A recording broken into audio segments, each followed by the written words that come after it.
Dieu, dans sa création, il a beaucoup aimé l'homme. Et il aime tellement l'homme. J'ai dit ce dimanche, son amour nous corrige. Amen. Mais vous devez savoir une chose, c'est que celui pour qui Dieu a créé le feu, l'enfer, c'est Satan. C'est une prison, c'est un lieu où Dieu châtie Satan et les démons qui lui ont suivi, ou les anges qui lui ont suivi. Mais non, Dieu n'a pas créé ça pour l'homme. Mais c'est l'homme expressément qui porte ses deux pieds et va entrer en enfer avec. Pourquoi? Parce que l'homme s'attache à ce que Dieu ne veut pas. Que dit la Bible? Celui qui se rend ami du monde est ennemi de Dieu. Il est ennemi de Dieu. Vous direz, comment faire pour devenir un ennemi de Dieu? Vous devenez ennemi de Dieu à partir du moment où vous aimez l'ennemi de Dieu. C'est pas vrai? Laisse Satan et avance, choisis ton Créateur. Avance et choisis ton Seigneur. L'homme aujourd'hui, vous devez savoir une chose, c'est que vous êtes discuté. L'homme est choisi. L'homme en fait est un terrain. La chair est un terrain dans lequel, parce que c'est un terrain, l'Esprit de Dieu et l'Esprit de l'homme communient. La chair est un terrain dans lequel Satan entre pour détruire ce que Dieu a fait. Si tu permets à Satan d'entrer en toi pour détruire les œuvres, pour détruire l'œuvre de Dieu, tu payeras le prix après. Tu payeras le prix. Parce que quoi qu'il en soit, il faut que Satan entre dans quelqu'un. On a vu Judas Iscariote. C'était un homme qui était à l'église. C'était un homme qui servait, entre guillemets, il servait à l'église. Et à un moment donné, il a laissé Satan entrer en lui. Pourquoi? À cause des œuvres qu'il produisait. Il était malhonnête, voleur, injuste. Et ces différentes vertus a ouvert la porte. Ses portes étaient grandement ouvertes. Je dirais même, lui, Judas, a ouvert la porte. Et maintenant, quand il fallait qu'une chose de grande se produise sur la terre, il fallait que Satan entre dans quelqu'un pour accomplir la volonté de Dieu. Quand il a regardé à côté de Jésus-Christ, la porte qui était ouverte, c'était la porte de Judas Iscariote. Satan est entré et a vendu Jésus-Christ. Judas a vendu Jésus. Et Judas ne pourra jamais dire que c'est Satan qui l'avait fait. Parce qu'en fait, c'est lui qui allait parler. Et je vous dirai une chose, frères et sœurs, c'est que malgré ce qu'on fait, vous comprenez, on ouvre les portes, Satan entre, il nous induit en erreur, nous commettons des choses qui ne sont pas bonnes. Et après, il ne soyez pas. Satan sait déjà qu'il va payer pour son prix de la rébellion qu'il a eu à faire au ciel. Satan est déjà perdu. Maintenant, il va aussi vous perdre. Il n'a plus droit au salut. Et maintenant, il va aussi vous pousser à aller dans la perdition. Ça veut dire, tout ce que vous faites de mal, en fait, c'est vous qui le faites. Ce n'est pas Satan qui le fait, mais c'est vous qui le faites. Il a seulement besoin de vous. Il vous utilise, il met des projets, il met des pensées dans vos cœurs. Vous cédez à ces pensées. Et quand il met la pensée dans vos cœurs, il y a la pression. Il y a la pression, il y a la pression. Vous êtes animé d'une pression. Une pression pas possible. C'est comme si vous ne faites pas la chose, vous mourrez.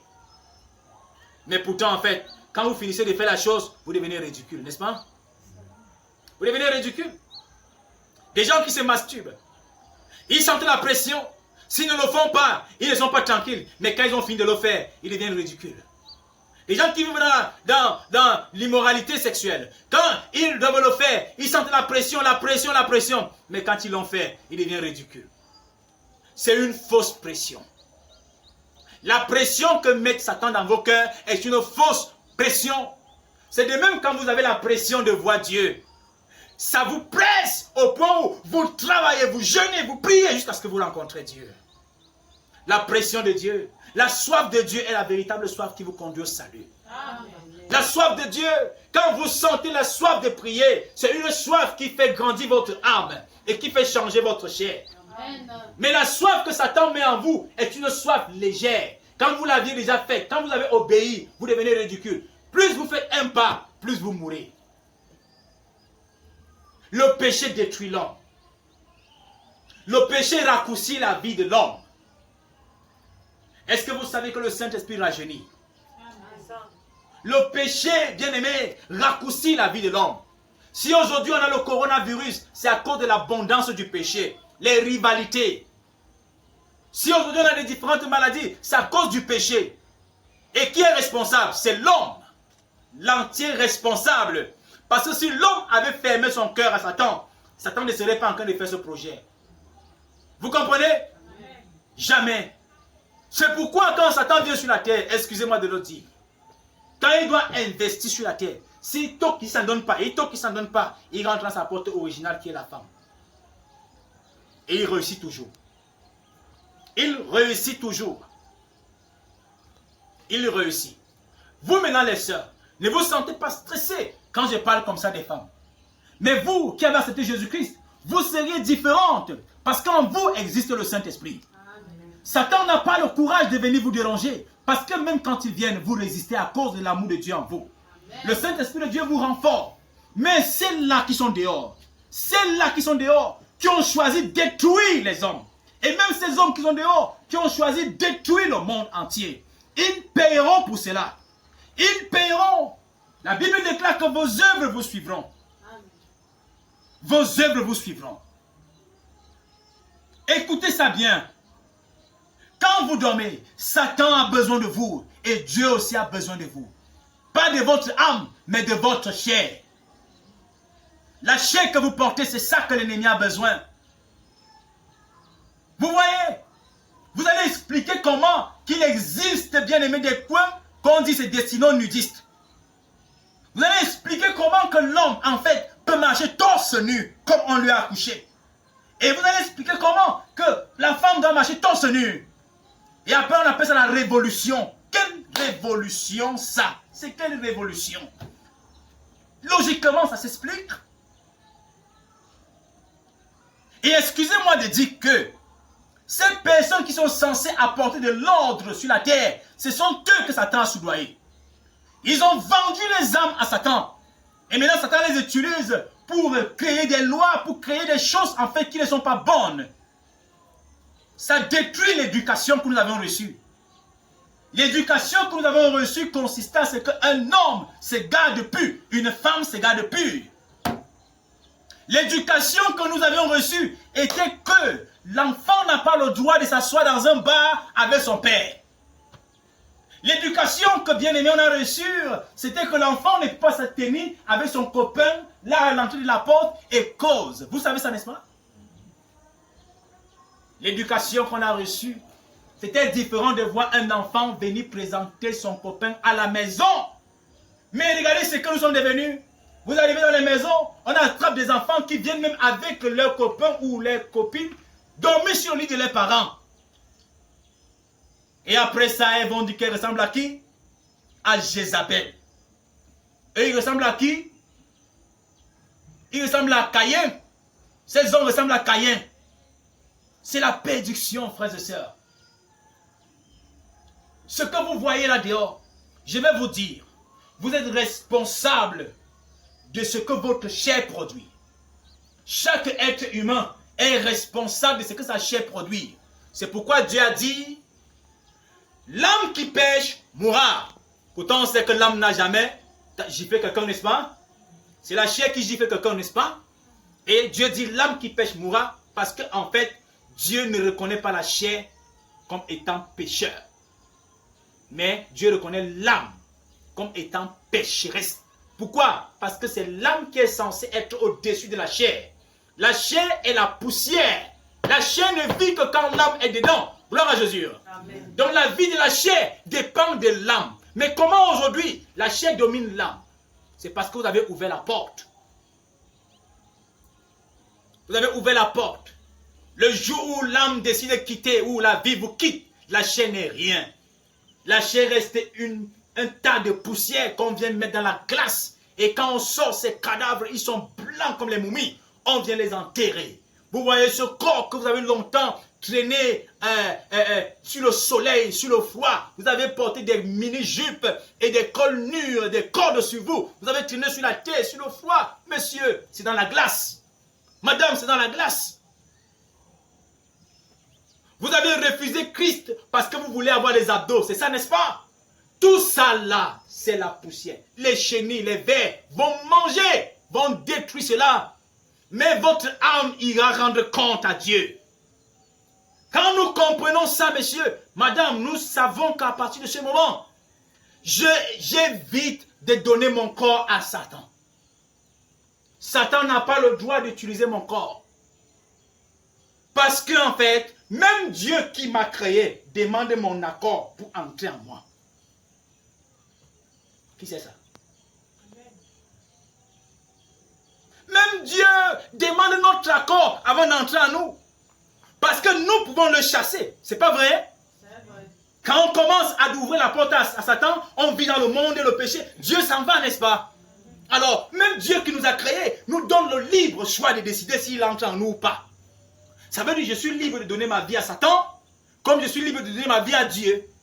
Et à vous, messieurs, donnez votre vie à Jésus. Donnez votre vie à Dieu. Laissez Dieu vous utiliser, parce que si c'est Satan, vous rendrez compte. Et je dirais, pourquoi les deux recherchent? C'est parce qu'en fait, s'il y a quelqu'un qui peut faire le mal normalement, ce n'est pas Satan qui fait le bon mal. Le bon mal, c'est l'homme qui fait. Vous comprenez ça? L'homme fait le mal. Quand l'homme décide de détruire, il détruit. Vous allez expliquer comment. Vous allez expliquer comment. Que des gens construisent des bombes nucléaires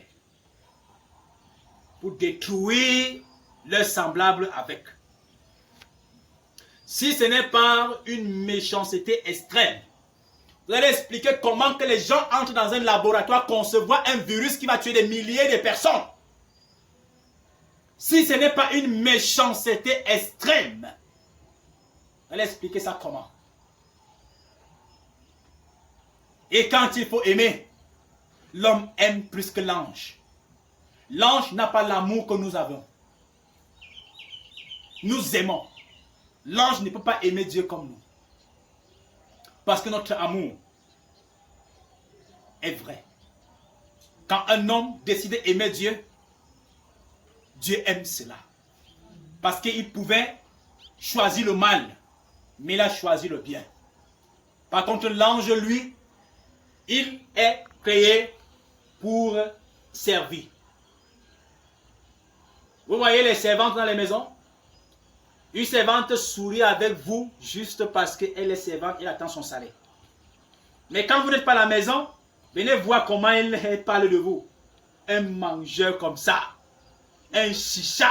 Vous voyez un peu? Mais quand elle est devant vous, elle sourit. Madame telle, mademoiselle telle, oui, oui, patron. Elle sourit. Mais venez voir après. Elle lave vos vêtements. Mais venez voir après. Vois-moi comment il salit les habits comme un enfant. Il est un sale type comme ça là. Voilà. Mais par contre, en fait, la servante est différente de votre femme. Votre femme est différente de la servante. Des deux, celui qui a le bon amour pour vous, c'est votre femme. Elle vous aime au point où même quand vous pétrissez la boue, la habille dans la boue, vous apportez, elle veut vous parler de la saleté, elle veut vous dire, chérie, peux-tu améliorer ta façon de salir les habits? C'est simple, n'est-ce pas? Et elle est passée sur ça. Quand elle est sur la cour, elle frotte ses habits sans parler dans son cœur. Mais la servante ne va jamais vous dire ça, que vous avez sali les habits. Mais c'est quand vous ne serez pas là qu'elle va parler. Dieu, il nous aime. Il aime notre amour. Dieu aime être avec l'homme. Dieu aime être avec toi. Dieu aime communier avec toi.